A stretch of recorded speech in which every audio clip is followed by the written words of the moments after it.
And welcome, everyone, to the Sandy Bob Show, and thank you for tuning in. We are coming to you live from north central Wisconsin. Today, for a change, we have beautiful blue skies and the sun is shining. Lately, it's been a rare occurrence due to the many chemtrails that we see in the skies and that make it gray, and of course, our winter is still here. So I'm going to hand the mic over to Bob, and he will start the topic. Good afternoon, everybody. This is Bob, and we have an interesting show today. And I got a couple interesting topics that I want to talk about and share with everybody.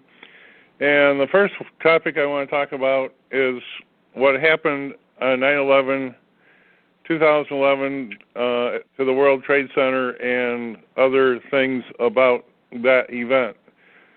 And we've been told that some people from Iraq were involved in hijacking airplanes and flew airplanes in the World Trade Center and the Pentagon and crashed one in Pennsylvania and those sort of stories. But before I start, I would like to say that back around in the early 90s, our government, the U.S. government, wanted to take control of the oil wells of OPEC in Iraq.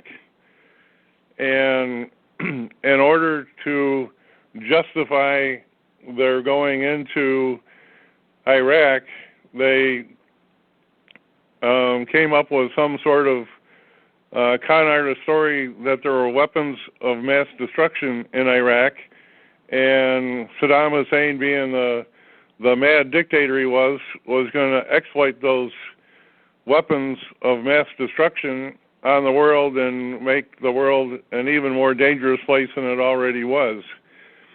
So what happens is the United States goes to the United Nations, and gets support for going into Iraq, and they go over there. We send an army over there. We have joint forces from Germany and France and other countries that are involved, Britain, and we go in there, and what happens is we all our military soldiers were told not to harm the Iraqi army that was directly controlled by Saddam. We were not to fire on his army. What Saddam did, however, is he took about 600 of his soldiers, well, over 300 for sure, that was reported I watched on the ABC Evening News. They put them on one border and they dug a trench like 10 miles long, and they gave these Iraqi civilians, they drafted them into the military, gave them a rifle, and they didn't even know which end of the rifle to use. They had no ammunition, and they were told to get into this trench and defend themselves against the military forces that were attacking Iraq. All these soldiers get in there, and the United States government, led by a shape-shifting reptilian president we had at the time, decided that they were going to take their tanks in, and they were going to put snowplows on front of the tanks. But instead of having the V backwards, like you do when you're plowing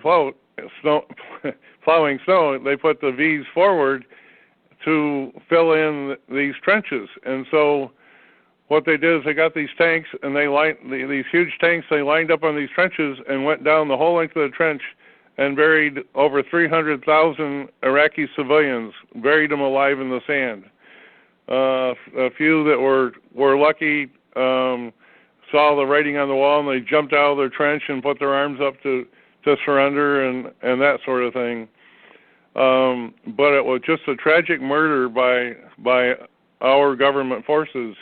And a lot of this was to focus attention on the war side of it. Another thing that happened is a lot of the oil wells were set on fire, and and they polluted the Earth's atmosphere for months and months and months after the fires were put out. It was just a tremendous amount of damage. Now, the reason I brought up this facet of it is it came out after the hostilities quit, that the UN inspectors went in and they found no signs of weapons of mass destruction. They did find a bunch of fighter aircraft that were buried in the sand by the Saddam regime, but they found no weapons of mass destruction. Well, what's interesting about all this is the weapons of mass destruction that were publicly mentioned were the weapons of the atomic nature of weapons. What went highly undisclosed and never really made honorable mention except in a few sources.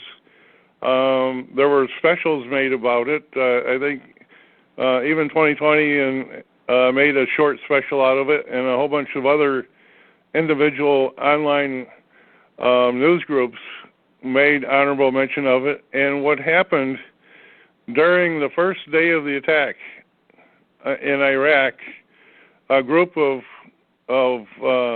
special forces went in and robbed the museums.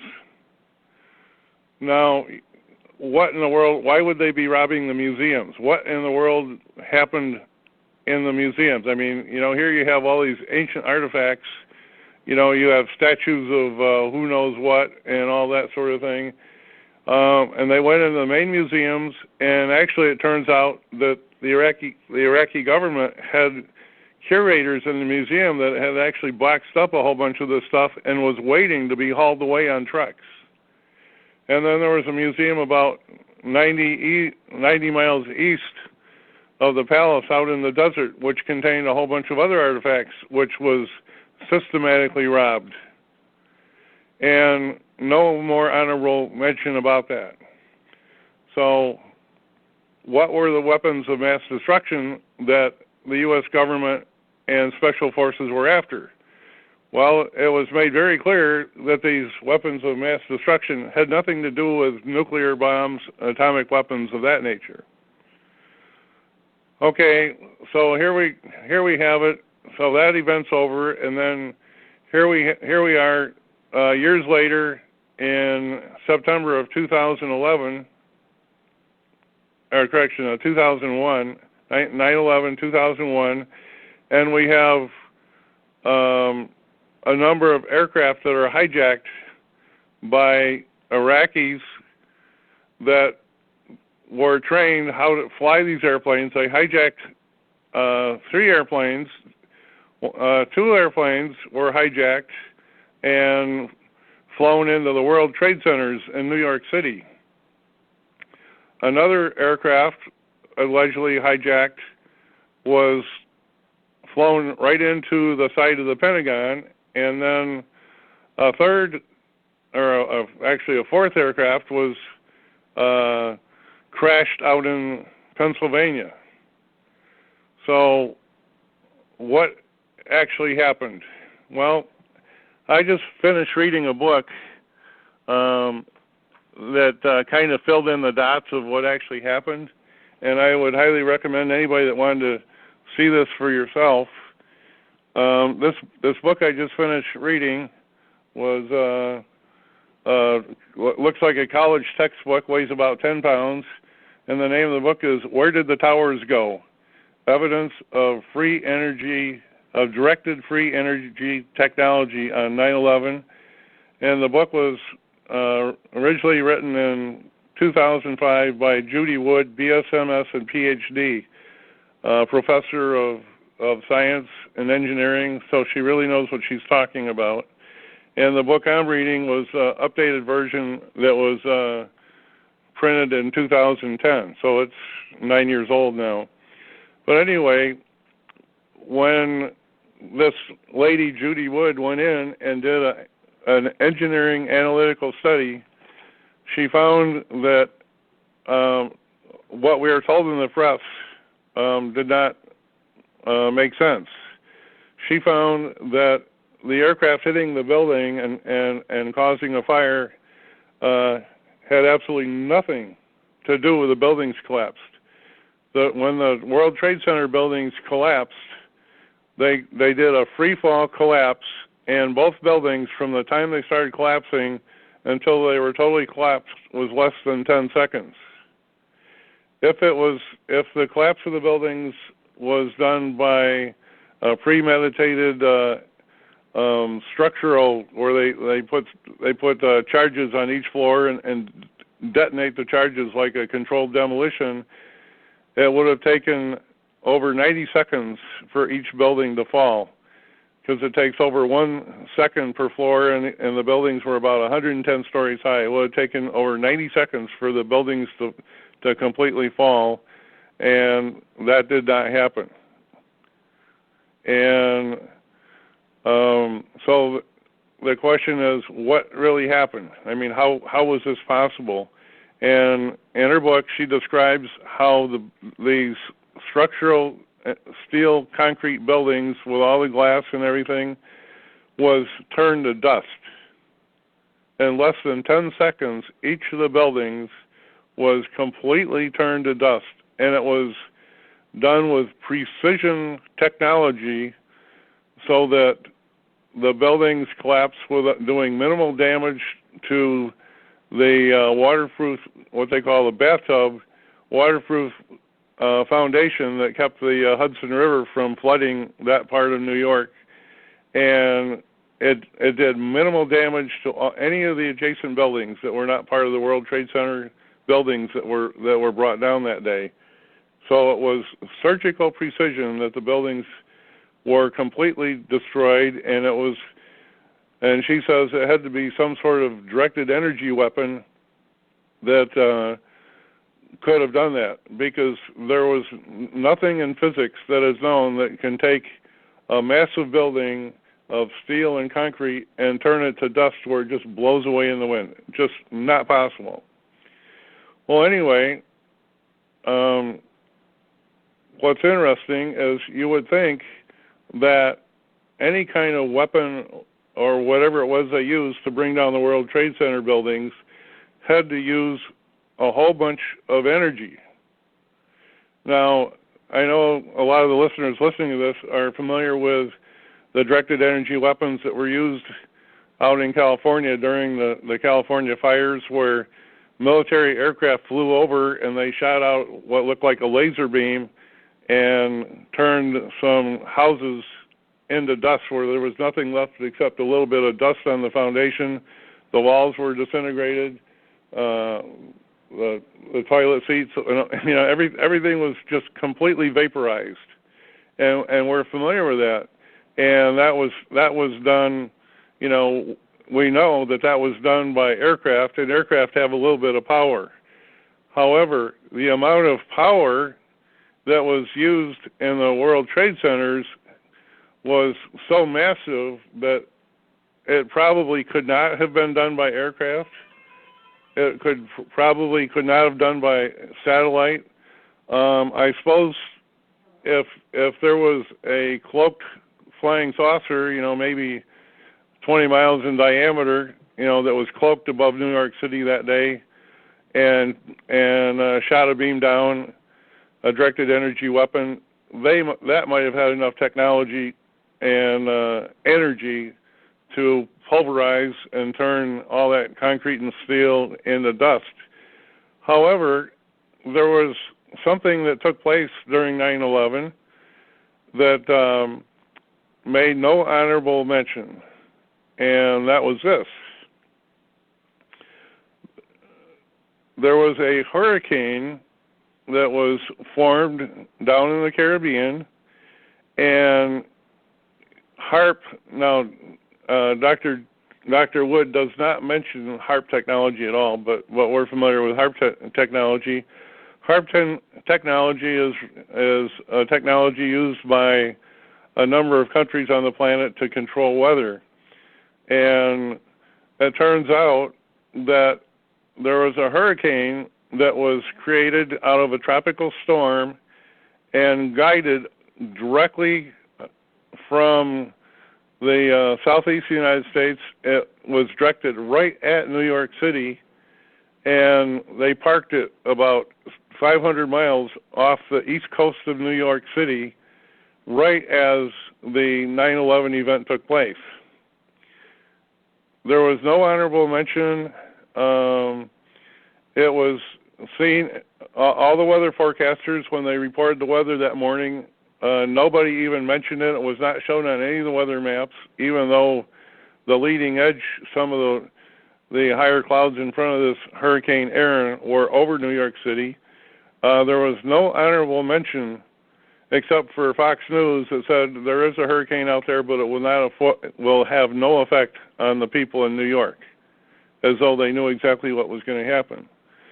And so, to make a long story short about this, it seems quite apparent that the technology that was used to destroy the World Trade Center got its energy from this hurricane. A hurricane contains a tremendous amount of energy and has power similar to a Tesla coil. And that energy was sucked out of Hurricane Aaron and was used to power the directed energy weapons that was used to destroy the World Trade Center buildings. And as soon as the World Trade Center's buildings were destroyed, they stopped using the directed energy technology. Hurricane Aaron lost its energy, made more than a 90-degree turn, and went straight east back out into the Atlantic Ocean. And it went out there for a little ways, and then it continued a normal track up to the northeast after that event happened.